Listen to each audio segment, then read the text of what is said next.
My name is Tiffany, and I am 32 years old. 6 years ago, I escaped the toxic environment I called home and built a new life in Chicago, far from my hometown of Riverdale. I thought I had successfully cut ties with my past until last Sunday, when my phone lit up with my mother's name. After years of silence, she was suddenly calling with a desperate plea for help with a family crisis. The parents who never had time for me now want me back. Let me know in the comments where you're watching from, subscribe to hear more stories like mine, and stay with me as I share how I protected the life I built. Growing up in Riverdale, Minnesota, I was the middle child in what appeared to be a typical middle-class family. My mother Susan worked as a nurse at the local hospital, while my father Gary ran a moderately successful construction company. My older brother James, now 35, was the athletic golden boy. My younger sister Alicia, now 29, was the baby of the family who could do no wrong with her performing arts talents. From my earliest memories, I sensed something was different about how my parents treated me compared to my siblings. While they never missed one of James's baseball games or Alicia's dance recitals, they rarely made time for my academic competitions or science fairs. I told myself they were just busy, that my activities weren't as exciting to watch, that I was being too sensitive. My 10th birthday was when I first couldn't deny the difference anymore. I had been looking forward to the small party my mother had promised. I had invited 5 friends from school, and Mom said she would make my favorite chocolate cake with raspberry filling. The morning of my birthday, I came downstairs to find my parents rushing around the house. "Do you have your costume?" Alicia Susan called out, completely ignoring my presence in the doorway. "The regional dance competition starts in 3 hours, and we need to be there early for makeup and hair. But today is Tiffany's birthday party," I said quietly, still in my pajamas. "My friends will be here at noon." My mother looked at me with genuine surprise, as if she had completely forgotten. The momentary flash of guilt on her face was quickly replaced with impatience. "Oh no, I completely forgot with everything going on with Alicia's competition. You will have to call your friends and reschedule. This competition is really important for your sister." Dad glanced up from his coffee and newspaper. "Just move it to next weekend, Tiff. No big deal, right? We will make it up to you." "But the cake?" I started, tears welling up in my eyes. "We can get you a cake from the grocery store tomorrow," Mom said, already turning her attention back to Alicia. "Now everyone in the car in 15 minutes. They left me alone on my birthday. No party, no cake, no presents." I called each friend myself to cancel making up an excuse about being sick. I spent the day alone watching TV and eating cereal. When they returned late that evening, Alicia was clutching a trophy, and my parents were beaming with pride. My birthday was acknowledged with a hasty happy birthday and a promise to celebrate properly soon. That proper celebration never happened. As I grew older, I threw myself into academics. I thought if I just achieved enough, they would notice me, be proud of me. I maintained a 4.0 GPA, joined every academic club, won state science competitions. When I would excitedly share my achievements, my mother would nod distractedly and say, "Things that come easily aren't really achievements, Tiffany. It's just studying." When James won a baseball trophy or Alicia nailed a dance audition, there were celebrations, special dinners, and endless praise. The pattern continued with material things too. James got a car for his 16th birthday. Alicia received expensive dance lessons and costumes. I got practical items like school supplies and sensible clothing. Christmas and birthdays highlighted the disparity even more vividly. I would watch as my siblings opened numerous thoughtful gifts while I received afterthought presents that showed little understanding of my interests or personality. My mother was emotionally unavailable, always busy with work or focused on my siblings' needs. My father worked long hours and when home preferred watching sports with James or attending Alicia's performances. I became increasingly invisible in my own home, a ghost, drifting through rooms where no one quite noticed my presence or absence. I developed coping mechanisms. Books became my escape, my window to worlds where I mattered. I spent hours in the local library finding comfort in the quiet acceptance of that space. I started making mental plans for my future, plotting my eventual escape. I knew education would be my ticket out, so I focused even more intensely on academics. High school only reinforced these patterns. When I was accepted into every college I applied to, including receiving a full academic scholarship to the University of Minnesota Twin Cities, my parents' reaction was lukewarm at best. "That's nice, dear," my mother said when I showed her the scholarship letter. "Did you see that James got promoted at his summer job?" Throughout those formative years, I gradually stopped expecting my parents' attention or approval. Instead, I began creating my own version of family through a small circle of friends who actually listened when I spoke and celebrated my accomplishments. I promised myself that once I left for college, I would build a life where I was valued, not just tolerated. Moving into my dorm room at the University of Minnesota Twin Cities, 4 hours away from Riverdale, I felt a conflicting mix of liberation and guilt. I was excited about this new chapter, but carried the weight of feeling like I should want to stay closer to home, even though home had never really felt like home. My roommate Natalie changed everything. She was from a small town in northern Minnesota, with a boisterous, loving family who called her daily and sent care packages weekly. At first, I felt a sting of jealousy watching her close relationship with her parents, but it quickly evolved into something more educational. Through Natalie, I saw what normal family dynamics looked like. "What do you mean your parents don't call you?" she asked, during our first week, genuinely confused. "Mine won't stop calling." I shrugged, trying to appear nonchalant. "They are busy with my siblings. It's fine." But when I called home after 2 weeks of silence, my mother seemed surprised to hear from me. "Oh, Tiffany, we thought you were settling in. No news is good news, right? Did you need something?" "Just checking in," I said, feeling foolish. "Well, James just got an interview for that management position he wanted, and Alicia is choreographing her first dance recital at the community college." The pattern continued. During Thanksgiving break, I took the bus home with a backpack full of laundry and a heart full of stories about my classes and new friends. Within minutes of walking through the door, I realized no one was interested in my experiences. Dinner conversation revolved entirely around James's job and Alicia's latest performance. When winter break arrived, my parents forgot to pick me up from the bus station. I waited in the cold for 2 hours before calling the house, only to have my mother answer with surprise. "Oh, was that today? We thought it was tomorrow. Alicia's having some friends over for a holiday party.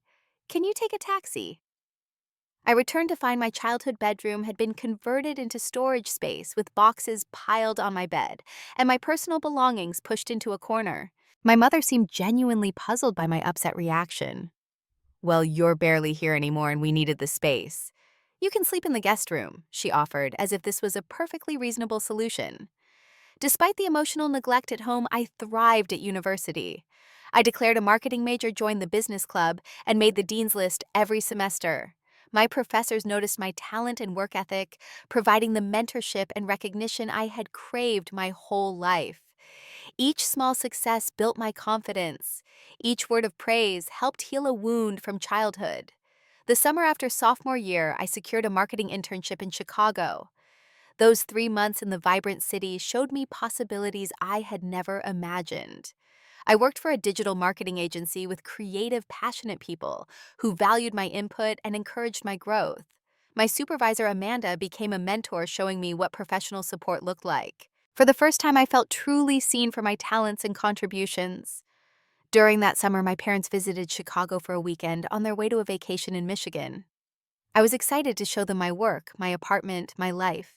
Instead, they spent the entire visit talking about James's new job offer and debating whether he should take it. When I tried to discuss my internship projects, my mother nodded distractedly before turning the conversation back to my siblings. In my junior year, I started therapy sessions at the University Counseling Center. Dr. Rivera helped me understand that what I had experienced was emotional neglect, a form of invisible childhood trauma. We worked through my feelings of worthlessness and the constant sense that I needed to earn love. Slowly, I began to recognize that the problem had never been me, but rather my parents' inability to provide the emotional support all children deserve. My graduation ceremony was the final confirmation that nothing would change. My parents arrived late, having stopped to watch Alicia's community theater performance first. They sat restlessly during the ceremony, left immediately after. without taking photos and informed me over a rushed lunch that they needed to get back for another of Alicia's events.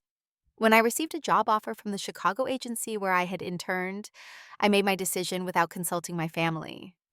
I accepted, immediately found an apartment through connections from my internship, and made arrangements to move. I told my parents about my plans during my last week in Minnesota, during an awkward family dinner where no one asked about my future until I brought it up myself. I'm moving to Chicago next week, I announced between conversations about James and Alicia. Oh, my father said, looking surprised. I thought you would come home for a while. No, I have a job lined up at the agency where I interned. Well, that's nice, my mother said before turning to Alicia. Now tell us more about that audition, sweetie. That night, I packed the last of my belongings, loaded my car, and said goodbye to the house that had never truly been a home. As I drove away, I felt a mixture of sadness and relief. I was finally free to create a life where I mattered. My first apartment in Chicago's Ukrainian Village neighborhood was tiny, barely 500 square feet, with a kitchenette that could barely fit one person. But it was mine, and for the first time, I had complete control over my space and my life. I decorated with colorful throw pillows, art prints from local street festivals, and plants that transformed the small space into a cozy sanctuary. Each item I carefully selected represented a choice I had made for myself, without having to consider anyone else's preferences or needs. Starting as a junior account coordinator at the digital marketing agency was both exciting and overwhelming. I worked long hours, eagerly taking on additional projects to prove myself. My supervisor, Amanda, who had mentored me during my internship, continued to provide guidance and opportunities for growth. Unlike my parents, she noticed my efforts, offered specific praise for my strengths, and constructive feedback to help me improve. Those first few months in Chicago were financially challenging. My entry-level salary barely covered rent, utilities, and student loan payments. I ate ramen noodles and peanut butter sandwiches more often than I would admit, but the struggle felt different than the scarcity I'd experienced growing up. This was temporary, a stepping stone to something better that I was building for myself. The city's vastness could be lonely. Some evenings, I would sit by my window watching people hurrying home to families or meeting friends and feel a pang of isolation. I had left behind the few friends I had made in college, and building a social circle in a new city proved challenging.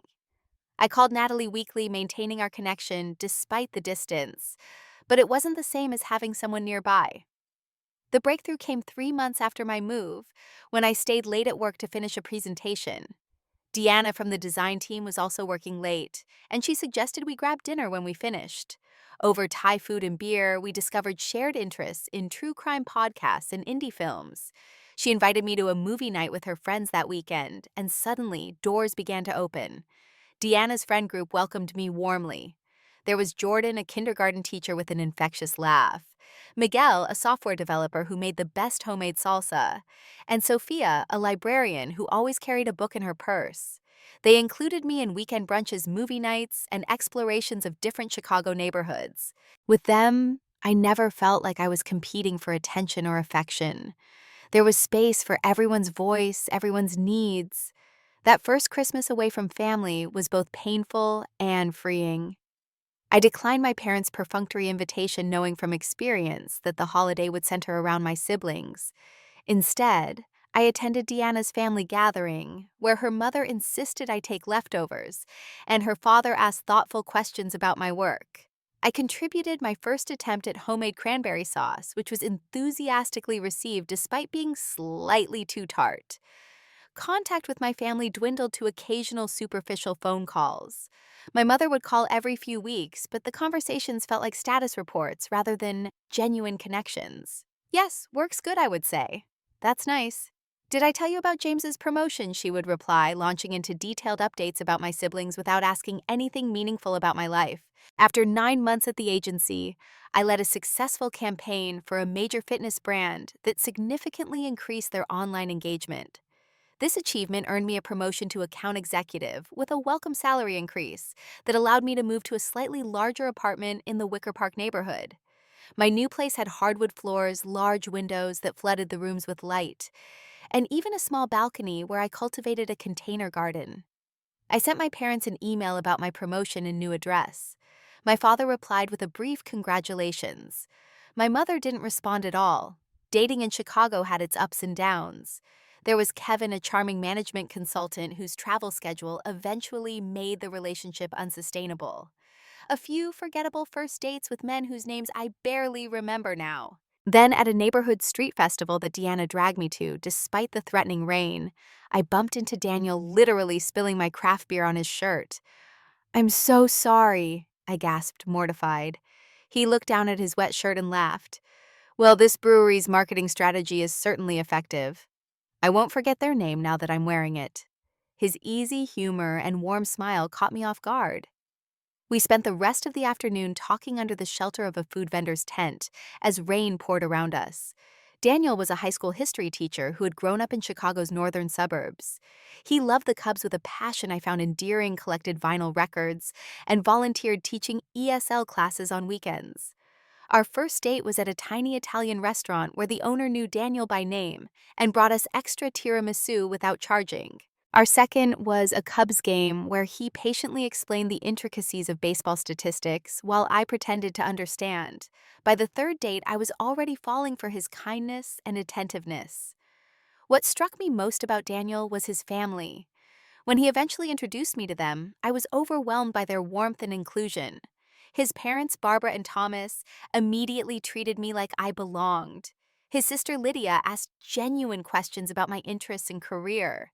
Family dinners at their home were lively affairs, with everyone talking over each other, sharing stories, and genuinely enjoying each other's company. There was no hierarchy of attention or affection, everyone mattered equally. The contrast with my own family was stark and illuminating. At Daniel's family gatherings, I saw what I had missed growing up. It wasn't just that I had been treated differently than my siblings. It was that none of us had experienced the kind of wholehearted acceptance and support that Daniel's family provided unconditionally. My friend group expanded as I became more comfortable in Chicago. Weekend trips to Michigan with Deanna, Sophia, and their friends became a summer tradition. We would rent a small cottage near the beach, spending days by the water and evenings around a bonfire. These women became my chosen family people, who celebrated my successes and supported me through setbacks without keeping score. Therapy continued to be an essential part of my healing journey. Dr. Finch, my Chicago therapist, helped me work through the revelation that I wasn't responsible for earning my parents' approval or attention. One breakthrough session stands out vividly. "You've spent your whole life trying to be seen by people who aren't capable of truly seeing you," Dr. Finch said. "What would happen if you stopped performing for an audience that isn't watching?" That question changed everything. I began declining the occasional family holiday invitations, choosing instead to create new traditions with Daniel and my friends. The guilt lessened with each passing year, as I built a life filled with people who valued me for exactly who I am. My career continued to flourish. I was promoted to marketing team leader, managing a small group of creative professionals and handling some of the agency's most prestigious accounts. My coworkers respected my insights, and clients appreciated my strategic thinking and attention to detail. The professional recognition helped heal some of the wounds left by years of having my achievements dismissed at home. After 2 years of dating, Daniel proposed during a weekend trip to Starved Rock State Park. We were hiking along the canyons when he suggested we rest at a particularly beautiful overlook. As we sat watching the river below, he pulled out a small box containing his grandmother's refurbished ring. "Tiffany, you've shown me what resilience and strength really look like," he said, his voice catching slightly. "I want to build a life with you, where you never doubt how much you're loved and valued." I called my parents with the news more out of obligation than expectation. My mother's response was predictably tepid. "Oh, engaged. That's happening rather quickly, isn't it?" she said. "Did I tell you Alicia is considering graduate school for dance therapy?" By then, I had built a circle of people who showed up consistently, who celebrated my joys and comforted me in my sorrows. Deanna and Sophia squealed with delight over my engagement ring. Daniel's parents hosted a beautiful engagement dinner. My chosen family filled the gaps left by my biological one, proving that family isn't just about blood, but about who shows up for you day after day. The final decision to limit contact with my birth family came not from anger, but from a place of self-preservation. Occasional phone calls and rare visits were all I could manage without reopening old wounds.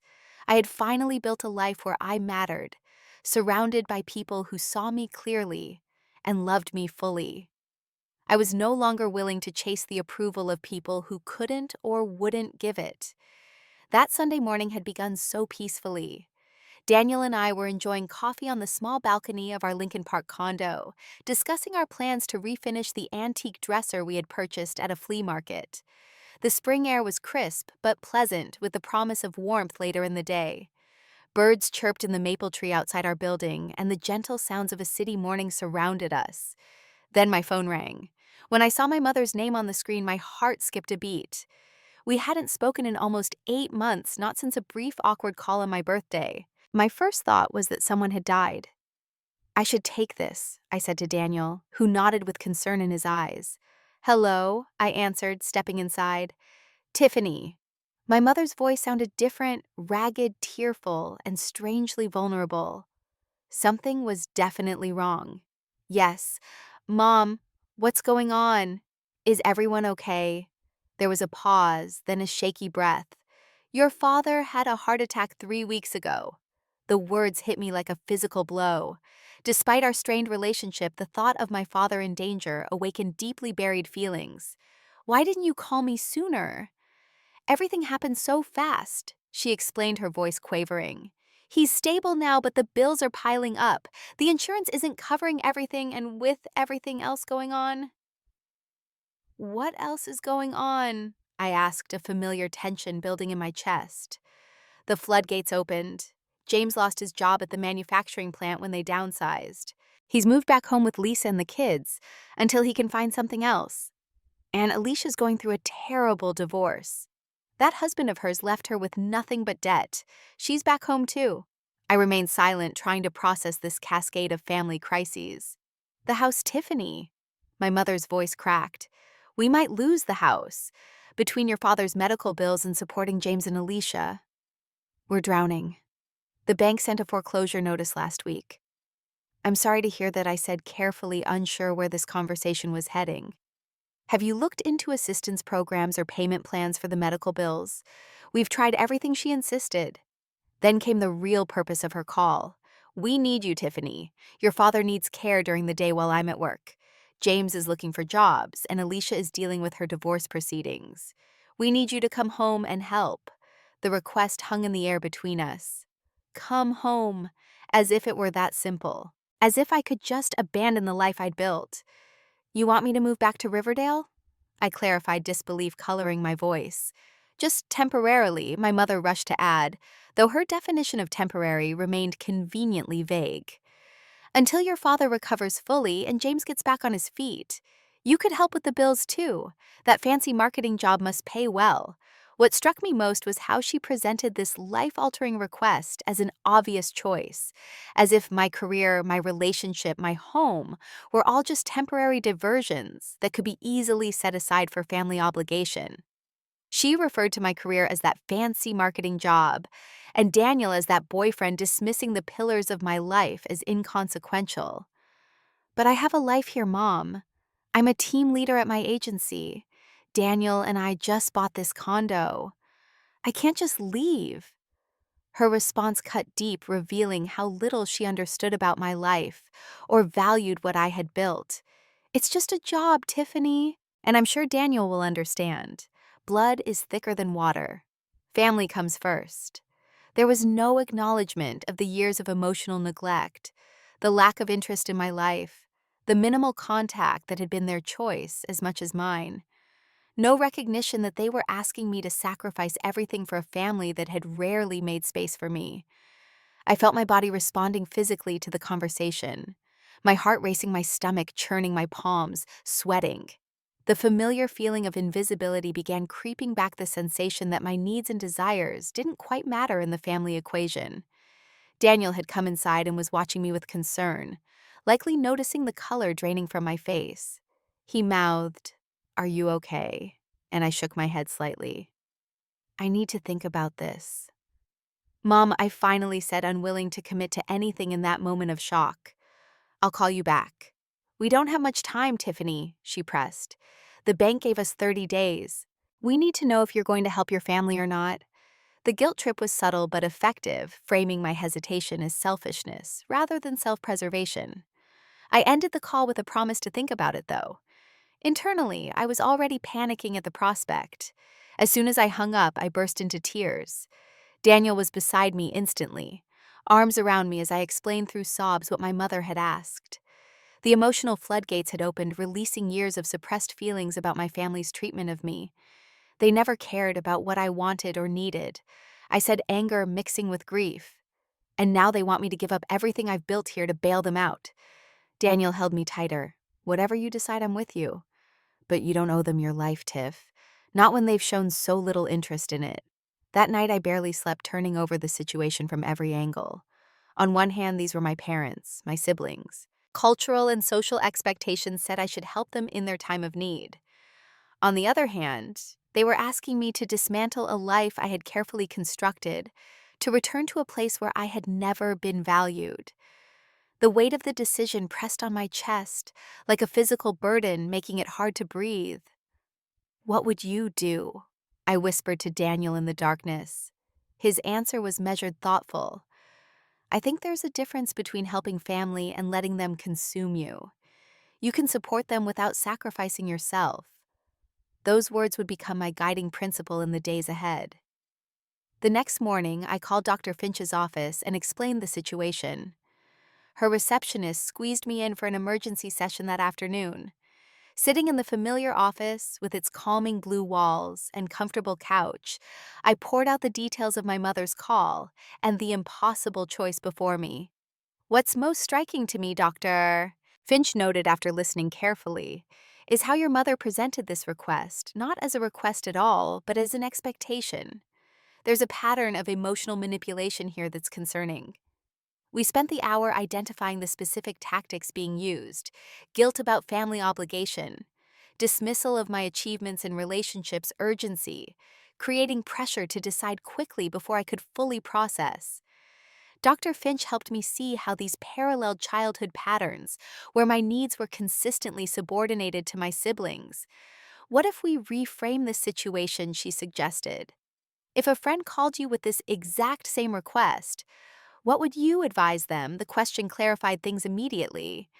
"I would tell them to offer help within their means, but not to sacrifice their mental health or the life they'd built." After the session, I called Natalie, my college roommate, who had witnessed the dynamic with my family firsthand during our university years. Her response was immediate and passionate. "Are you kidding me? After how they've treated you," she exclaimed. "They ignored you for years, and now they want you to be their savior." But hearing the concern in my voice, she softened. "Look, I know you, Tiff. You're going to feel guilty no matter what you decide. But please don't throw away everything you've built. There have to be options that don't involve you moving back to Riverdale." That conversation, combined with the therapy session, helped me realize I needed to see the situation firsthand before making any decisions. That Friday, I took a personal day from work and prepared for a weekend visit to Riverdale. Daniel offered to come with me, providing moral support and an objective perspective. "You're sure you don't want me to come?" he asked as he helped me pack an overnight bag. "I'm happy to be your buffer." "I appreciate that, but I think I need to do this alone," I explained. "I need to see them without anyone else present to get a clear picture of what's really going on." The 4-hour drive to Riverdale gave me time to prepare mentally. I rehearsed potential conversations, set tentative boundaries, and tried to steel myself against falling back into old family patterns. Despite this preparation, anxiety built as the familiar landmarks of my hometown appeared. By the time I pulled into the driveway of my childhood home, my hands were shaking on the steering wheel. The house looked different, smaller, shabbier, with peeling paint and an unkempt lawn. It was a physical manifestation of the family's current state. I sat in the car for several minutes, gathering courage, before approaching the front door. My mother opened it before I could knock, as if she'd been watching for me. She looked older, more tired than I remembered, with new lines around her eyes and mouth. For a brief moment, genuine relief crossed her face before she composed herself. "You came," she said simply, stepping back to let me in. The interior of the house was chaotic. Toys belonging to James's children were scattered across the living room. Cardboard boxes, labeled with Alicia's name, were stacked against one wall. The familiar family photos still lined the hallway, though I noticed with a pang that there were very few of me compared to my siblings. My brother James emerged from the kitchen, a beer in hand, despite it being barely noon. He had gained weight since I'd last seen him, and his expression was guarded. "Well, look who finally decided to show up," he said, his tone somewhere between a joke and an accusation. "Hello to you too, James," I replied, evenly determined not to be baited. Alicia appeared next, looking thinner and more drawn than in her social media photos. Her normally immaculate appearance was disheveled, her designer clothes replaced by worn sweatpants and a faded t-shirt. "Tiffany," she said, giving me a brief, awkward hug. "Thanks for coming." My father was in his recliner in the den watching television. The vibrant, physically imposing man I remembered had been replaced by someone frail and pale. A walker stood beside his chair, and a tray of medications was within reach. Yet when he saw me, his first words were not about his health, but about my siblings. "Your brother's been a real help around here fixing things up," he said by way of greeting. "And Alicia's been cooking for me every day. No hello, Tiffany, or I'm glad you came. Just immediate praise for my siblings, as if to remind me of my place in the family hierarchy even now." Mother began assigning tasks almost immediately. "Tiffany, could you help with dinner? And maybe look at these medical bills afterward. I've tried to organize them, but—" Her voice trailed off as she gestured to a messy stack of papers on the dining room table. It was as if I had never left, as if I were still the invisible middle child whose primary value was in practical assistance. No one asked about my life in Chicago, my career achievements, or even about Daniel, though they knew we were engaged. The conversation at dinner centered around James's job prospects and Alicia's divorce drama, with occasional references to my father's health. What became increasingly clear was that my parents had not been entirely forthcoming about their request. As the evening progressed, I discovered they hadn't told James or Alicia about asking me to move home and contribute financially. This came to light when I cautiously mentioned the phone call. "Wait, you asked her to move back?" James looked incredulous. "Why would she need to do that? I'm handling things fine." My mother looked flustered. "We just thought, with your job situation and Alicia's divorce." Alicia's eyes narrowed. "So you want Tiffany to bail us out? The golden child who ran off to Chicago and barely calls." The irony of being called the golden child was not lost on me, but before I could respond, my father intervened. "Nobody's bailing anybody out. We're just asking for a little family support during a rough time. Though you could have visited more than once every few years, Tiffany. Your siblings have always been here." The familiar dynamic reasserted itself with stunning speed, parents defending my siblings, minimizing my feelings, rewriting history to cast me as the family deserter rather than the child who had been emotionally neglected. That night, I was given my old bedroom to sleep in, now so filled with storage boxes that I could barely reach the twin bed. As I lay awake in the darkness, surrounded by physical reminders of how little space I had been given in this house, my mother knocked softly before entering, without waiting for a response. She sat on the edge of the bed, her voice low. "Your father doesn't know how bad the financial situation really is." She twisted her wedding ring nervously. "What we actually hoped is that you could take James and Alicia in at your place in Chicago, just until they get back on their feet." The request stunned me. "You want me to move my brother and sister into my condo?" "With me and Daniel. You have that big city salary," she said, as if this explained everything. "And they need a fresh start away from this town." It became crystal clear in that moment. I wasn't being asked to help my family. I was being asked to sacrifice my life, my relationship, and my peace to fix problems I hadn't created.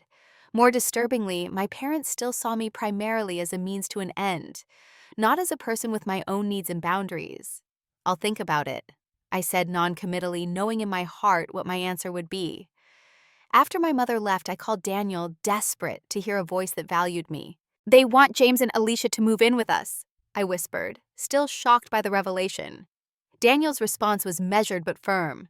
That's not happening, Tiff. They're not moving into our home. We'll figure out other ways to help if that's what you want, but that's a hard no.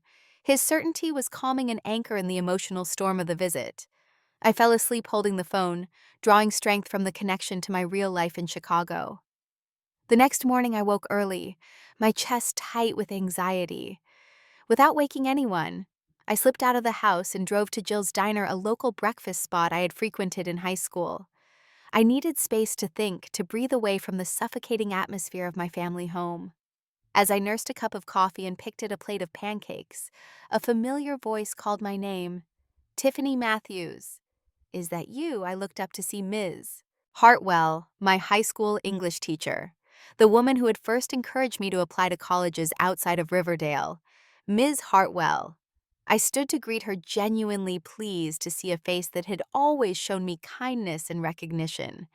Ms. Hartwell slid into the booth across from me, her warm smile a stark contrast to the tension I'd been experiencing at my parents' house.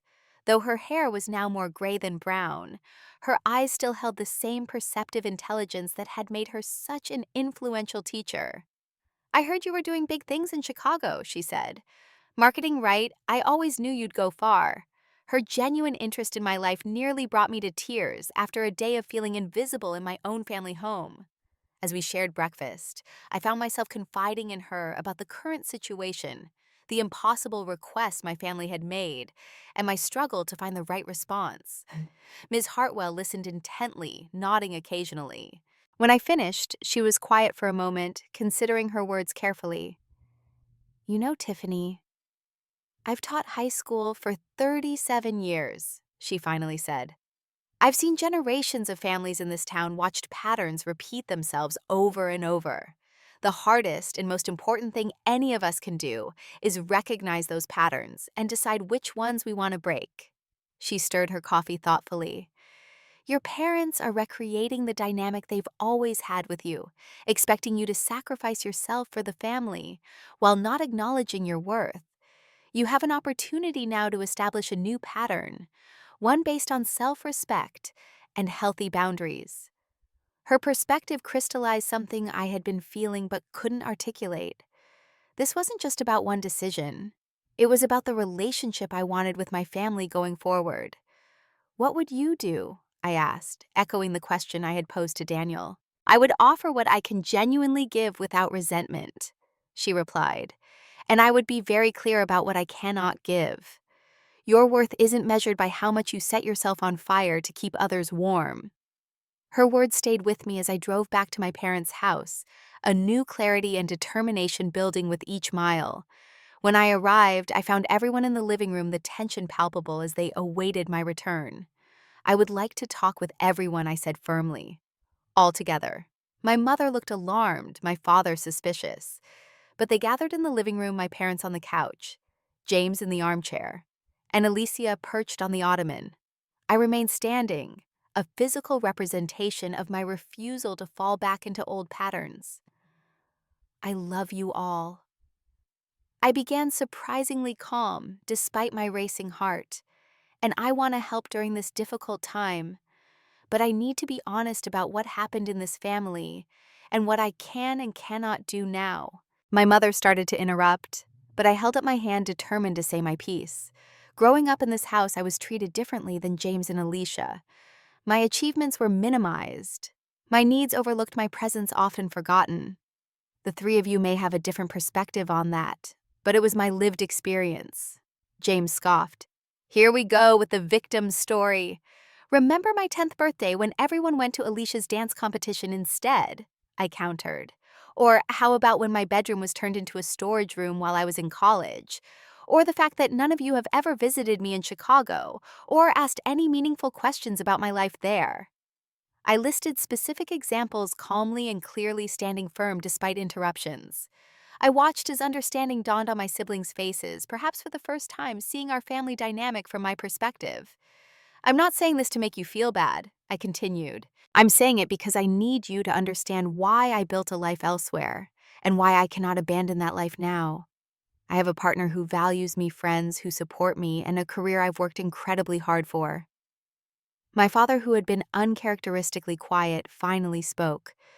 So you're saying you won't help your family when we need you, after all we did for you?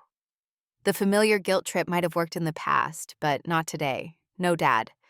I'm saying I will help within boundaries that respect the life I've built.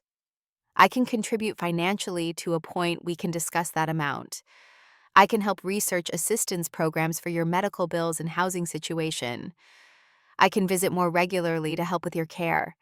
But I will not move back to Riverdale, and I cannot have James and Alicia move in with me and Daniel. The last revelation caused Alicia to gasp and look at our mother accusingly. You asked her that. Without even talking to me first, the ensuing argument between Alicia and our mother revealed deeper fissures in the family. Alicia felt she was being packed off like an unwanted package. James was insulted by the implication he couldn't solve his own problems. My father was angry at the revelation that my mother had been hiding the extent of their financial troubles from him. I stood in the middle of the chaos, watching years of dysfunction play out before me. But instead of trying to fix it or smooth things over as I would have in the past, I simply observed, knowing this was not my burden to carry. When the initial storm subsided, Alicia surprised me by approaching with tears in her eyes. I never realized, she said quietly. I always envied you, you know. You got away, built your own life. I just followed the path laid out for me, and look where it got me. It was the first genuine connection we'd shared in years, a moment of vulnerability that hinted at the possibility of a different kind of relationship. James remained hostile, muttering about family loyalty, but I noticed cracks in his facade, moments where he seemed to be processing my words and reconsidering his assumptions. My parents had mixed reactions. My father retreated into stony silence, unable or unwilling to acknowledge the truth of my experience. My mother fluctuated between denial and defensive explanations about how busy they had been, how much pressure they were under. I need some air, I said, finally, walking out to the backyard where an old tire swing still hung from the oak tree. I sat on it, gently swaying, remembering how I used to retreat here as a child when the house felt too full of my siblings' needs and too empty of attention for me. After a few minutes, my mother joined me, her expression troubled. I never thought of it that way, she said softly. About you feeling left out. It was hardly an apology, but it was an acknowledgement, however small, of my experience. I'm not trying to hurt you, Mom, I explained, but I need you to understand that the life I built in Chicago isn't disposable. It's everything to me. She nodded slowly. So you won't move back? No, but I can help in other ways. We talked practicalities, then a monthly contribution I could afford, without jeopardizing my own financial security. Regular weekend visits to help with my father's care assistance, navigating insurance appeals and medical billing issues. Concrete support that recognized both my desire to help and my need to maintain boundaries. When I called Daniel that evening from my hotel room, I decided not to spend another night in the storage room that used to be my bedroom. I felt exhausted, but clearer than I had in days. I told them I would help financially and visit regularly. But that's it, I explained, and I was honest about how I felt growing up. I'm proud of you, Tiff, he said, his voice warm with affection. Standing up for yourself while still offering to help is the definition of healthy boundaries. That night I slept soundly for the first time since my mother's call, the weight of indecision lifted from my shoulders. In the morning, I returned to the house to say goodbye, my boundaries firmly in place. I'd made arrangements to drive back up in 2 weeks with specific limits on what I would and wouldn't do. I'm heading back to Chicago, I told my father as I prepared to leave. He nodded, his expression unreadable. Thanks for coming, Tiffany. It wasn't emotional or effusive, but from him it was something I'd rarely received before, acknowledgement of my presence and contribution. The drive back to Chicago felt different from the anxious journey to Riverdale. With each mile, I felt myself reclaiming my autonomy, my hard-won sense of self-worth. I was going home, not to the house where I grew up, but to the life I had built with intention and care. Driving back into Chicago felt like a homecoming in the truest sense. The familiar skyline appeared on the horizon, and I felt my shoulders relax, my breathing deepen. Daniel was waiting at our condo, with takeout from my favorite Thai restaurant and a bottle of wine. Welcome home, he said. wrapping me in a tight hug as soon as I walked through the door. "How are you feeling?" "Like I've survived a hurricane." "But I'm still standing," I replied, sinking onto our comfortable couch with profound gratitude for this space, this life, this man who saw me clearly. Over dinner, I recounted the confrontation with my family, the mixed reactions, the tentative agreements we'd reached. Daniel listened attentively, asking thoughtful questions and offering reassurance when my resolve wavered. In my therapy session that week, Dr. Finch helped me process the experience, particularly the complex emotions that lingered after standing up to my family. "What you're feeling is normal," she explained. "Setting boundaries with family is one of the hardest things we do as adults, especially when those boundaries haven't been respected in the past. We developed a plan for maintaining those boundaries during future interactions with my family, a script for phone calls that were becoming too emotionally manipulative, a schedule for visits that protected my own needs for rest and recovery, clear financial limits on my contributions. I set up an automatic monthly transfer to my parents' account, an amount that was meaningful but not sacrificial. I researched and compiled information about medical billing advocates, insurance, appeals, processes, and mortgage assistance programs, sending the information to my mother in a detailed email. True to my word, I drove back to Riverdale 2 weeks later, spending the weekend helping organize my father's medical records, accompanying him to a doctor's appointment, and giving my mother a brief respite from caregiving duties. I maintained my boundaries firmly but kindly, steering conversations away from unreasonable requests and changing the subject when guilt trips began. What surprised me most in the weeks that followed was an unexpected email from Alicia. "Can we talk?"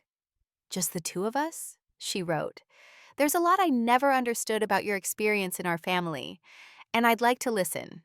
We arranged a video call, the first one we'd ever had, that wasn't initiated by our parents or part of a group family conversation. Alicia spoke with a vulnerability I'd never seen in my confident younger sister. "I always thought you had it easier," she confessed. "You seemed so independent, so sure of yourself.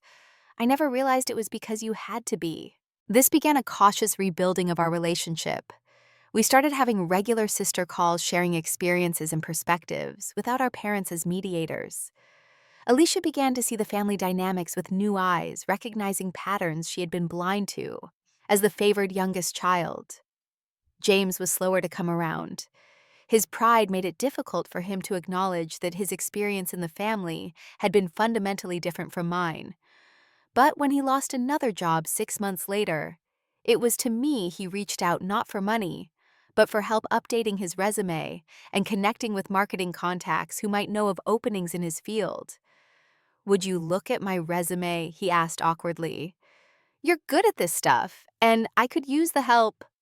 It was a small step, but significant, a recognition of my expertise, and an appropriate request for assistance, not an entitled demand.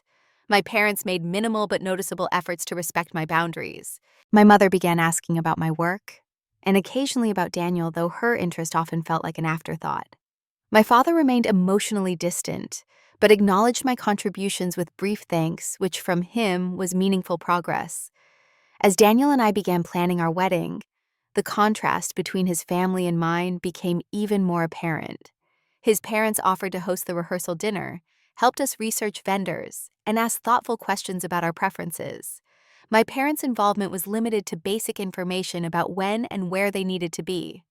We kept the ceremony small, just 60 guests at a charming venue overlooking Lake Michigan. I invited my family with clear expectations about behavior, prepared for either rejection or drama. To my surprise, they all attended and largely respected the boundaries I had set.